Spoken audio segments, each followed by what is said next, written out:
एक बार भगवान इंद्र ऋषि दुर्वासा द्वारा आयोजित स्वर्ग में एक औपचारिक बैठक में भाग ले रहे थे। तब उस समय हर कोई एक गहन मंथन में डूबा था। पुंजकस्थली नाम की एक अप्सरा अनजाने में उस बैठक में विघ्न पैदा कर रही थी। तभी ऋषि दुर्वासा ने उसे ऐसा नहीं करने को कहा। ऋषि दुर्वासा की कही गई बातों को उस अप्सरा ने अनसुना कर दिया। यह देखकर वो नाराज हो गए।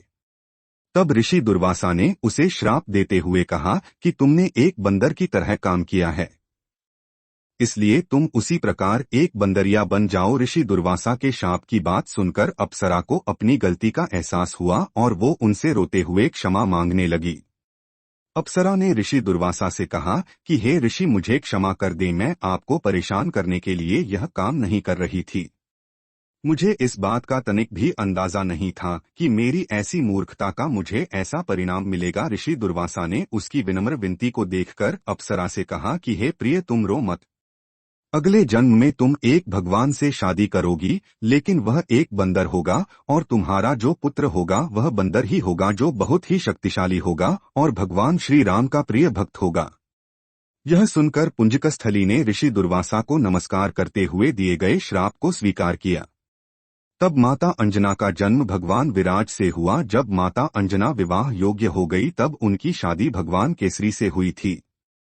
इसके बाद माता अंजना अपने पति के साथ सुखी वैवाहिक जीवन व्यतीत करने लगी। अंजना और केसरी एक शांतिपूर्ण जीवन जी रहे थे।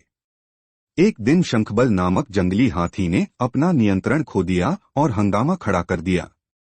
कई लोगों की इस हंगामे में जान चली गई। कितने ऋषि इस वजह से अपना अनुष्ठान पूरा नहीं कर सके। भगवान केसरी श्री शंखबल से बेहद प्रेम करते थे। भगवान केसरी ने अपने प्रिय हाथी को जब मार डाला तो वह बहुत शोक में डूब गए। यह देखकर संतों ने उन्हें यह वरदान दिया कि तुम्हारे घर एक बच्चा जन्म लेगा जो बहुत ही शक्तिशाली और हवा की शक्ति और गति के बराबर रहेगा। तब इस प्रकार भगवान केसरी के घर में माता अंजना ने भगवान श्री हनुमान को जन्म दिया। यही उनके जन्म की कहानी है, इसलिए उन्हें अंजनी पुत्र और पवन पुत्र कहा जाता है।